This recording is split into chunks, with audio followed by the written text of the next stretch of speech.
pleno século XXI, o Brasil vive um momento delicado de sua história, o retrocesso na luta antimanicomial.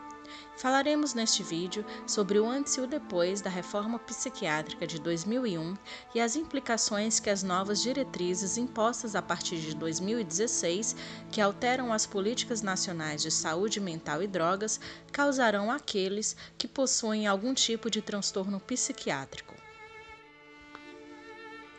Desde a antiguidade até os dias de hoje, as pessoas que sofriam algum tipo de transtorno mental eram vítimas de preconceito e exclusão social.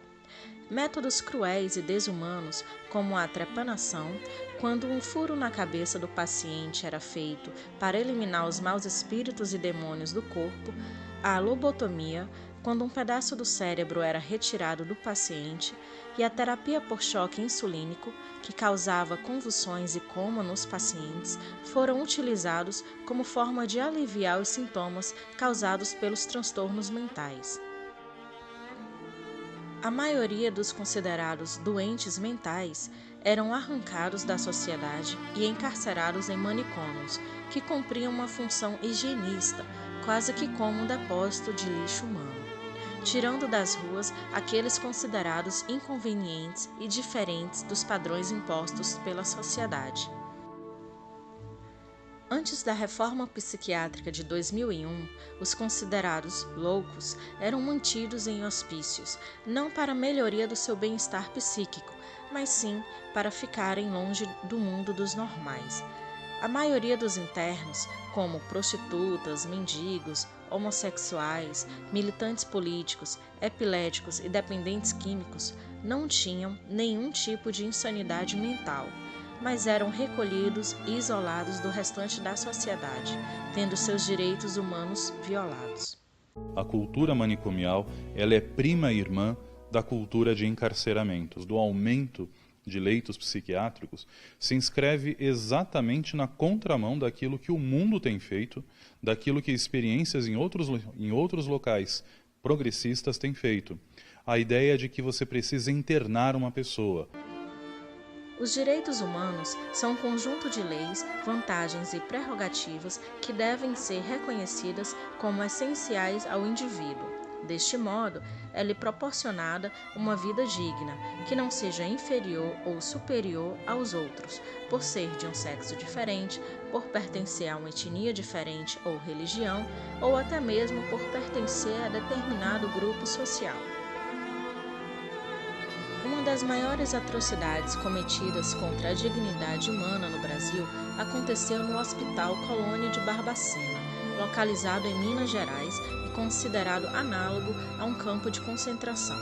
Estima-se que pelo menos 60 mil pessoas morreram devido a condições precárias, torturas, superlotação e abandono.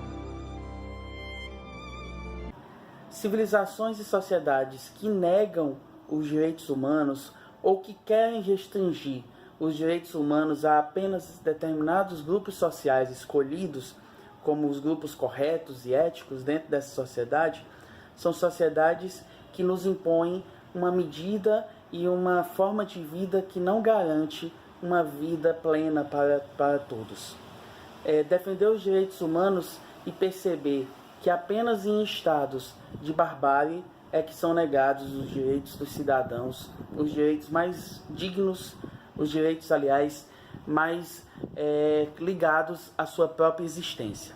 Direitos humanos são direitos mínimos.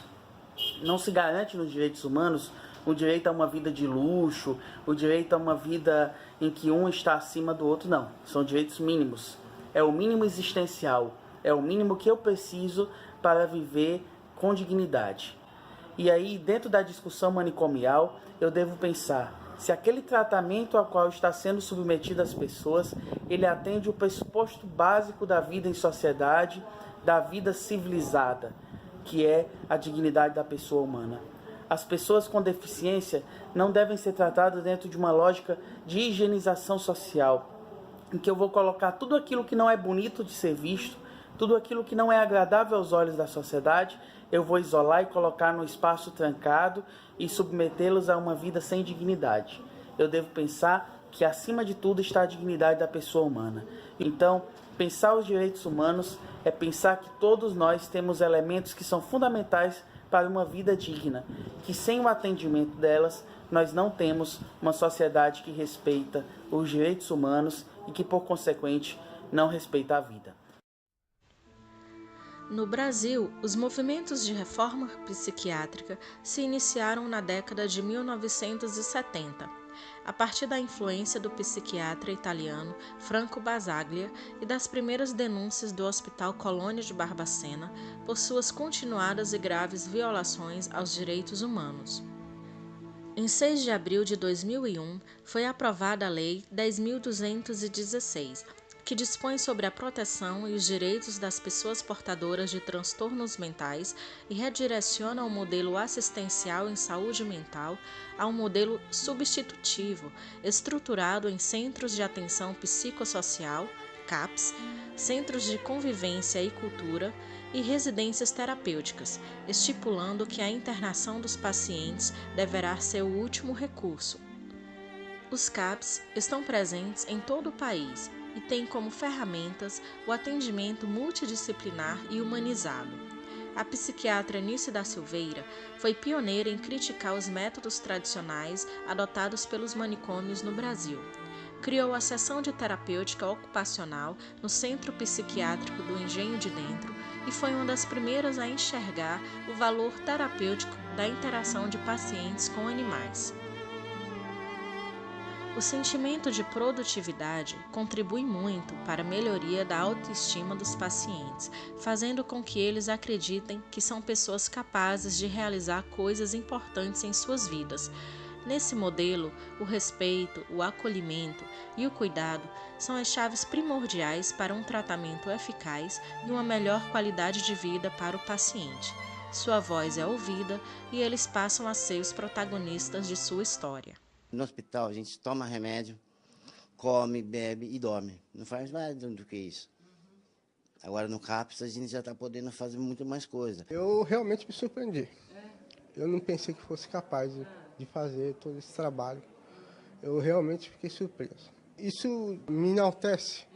Faz com que eu me sinta mais útil. Mesmo após mais de 30 anos de luta antimanicomial e com a comprovação de que a saúde mental no Brasil evoluiu no modelo de cuidado, no início de 2019, o Ministério da Saúde lançou uma nota técnica compilando portarias e resoluções publicadas entre 2017 e 2018, que instituem uma nova política de saúde mental, contrárias à reforma psiquiátrica. As novas diretrizes incentivam o uso de eletroconvulsoterapia com financiamento para a compra de aparelhos de eletrochoque, um procedimento invasivo e de elevado custo financeiro, que recorrentemente foi usado como meio de tortura ou controle na história dos hospitais psiquiátricos. Apoiam a internação de crianças e adolescentes, removendo os sujeitos ainda em formação do convívio social, da escola e da família, podendo ocasionar problemas de socialização e traumas irrecuperáveis, na opinião de especialistas. Preconizam a abstinência total de uso de drogas como estratégia única de tratamento, sem considerar outras alternativas como a redução de danos, que são medidas de proteção que minimizam os efeitos nocivos causados pelo uso da droga. E, por último, apoiam a inclusão de hospitais psiquiátricos nas redes de atenção psicossocial, RAPS, medida alinhada aos interesses do capital, que favorece empresas prestadoras de serviços hospitalares, a chamada privatização da loucura, e representa uma volta ao modelo de exclusão social da pessoa portadora de transtornos psiquiátricos, em detrimento do modelo substitutivo e reintegrativo do CAPS. Dentro desse processo de manicomialização, de retorno ao manicômio, de retorno à eletroconvulsoterapia, de radicalização da psicofarmacologia, nós vemos facilmente elementos políticos, né? Econômicos, é lógico que existe todo um lobby médico que está por detrás do processo de manicomialização. É preciso lembrar que o hospício de Barbacena, né, que matou tantos em nome da razão, como diz o documentário, ele fez da barbárie uma fonte de lucro, né? Corpos dos internos mortos eram vendidos às faculdades de medicina, internos eram utilizados como mão de obra escrava. Então, quando você esvazia políticas públicas, como o CAPS, e traz de volta ao manicômio, você está trazendo de volta um comércio de prisão, e coloquemos prisão entre aspas, nós fazemos um processo de encarceramento, né, de aglomeração de pessoas sob o nome de uma suposta cura, sob o nome de processos de cura, mas que tem a ver com incentivos públicos, com pagamentos públicos, né? Afinal de contas, os donos de manicômios, os futuros manicômios, lucrarão bastante com seus internos, né? A indústria farmacêutica lucra com a loucura, e tudo isso se apresenta no mais em nome da razão, talvez, né? Se os hospícios da década de 50 e 60 estavam ali em nome da razão, talvez os novos manicômios estejam presentes em nome do capital. O Conselho Federal de Psicologia manifestou repúdio à nota técnica publicada pelo Ministério da Saúde. A representante do CFP no Conselho Nacional de Saúde, conselheira Marisa Helena Alves, explica que a medida rompe com a política de desinstitucionalização e incentiva a hospitalização e o tratamento desumanizado. Ela ressalta a gravidade da desconstrução da rede de atenção psicossocial com a inclusão dos hospitais psiquiátricos entre os mecanismos. A partir do que foi apresentado, pretendemos provocar a seguinte reflexão. Na encruzilhada em que a saúde mental se encontra hoje no país, é preciso lembrar que devemos ser éticos e que o cuidado com o outro não pode ser visto por um viés mercadológico, higienista ou excludente. De acordo com o teólogo Leonardo Boff, o que se opõe ao descuido e ao descaso é o cuidado. Cuidar é mais do que um ato, é uma atitude. Portanto, abrange mais que um momento de atenção.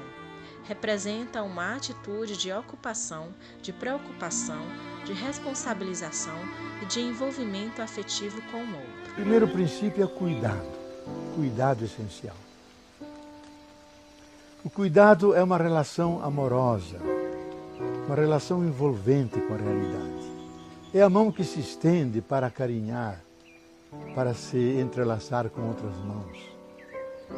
Então a ética é uma atitude positiva, de acolhida, de dar repouso e fazer que as coisas possam crescer e florescer. O cuidado fundamentalmente se dirige para prevenir danos futuros e resgatar danos já acontecidos. Não podemos esquecer de que somos responsáveis pelas consequências de nossos atos e que ser ético é muito mais do que seguir um código de conduta para nos guiar acerca do que pode ou não ser feito. Ser ético é cuidar, acolher e aceitar o outro na sua essência, respeitando sua individualidade e diferenças.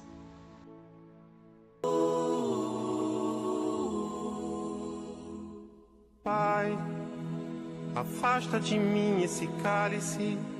Pai, afasta de mim esse cálice.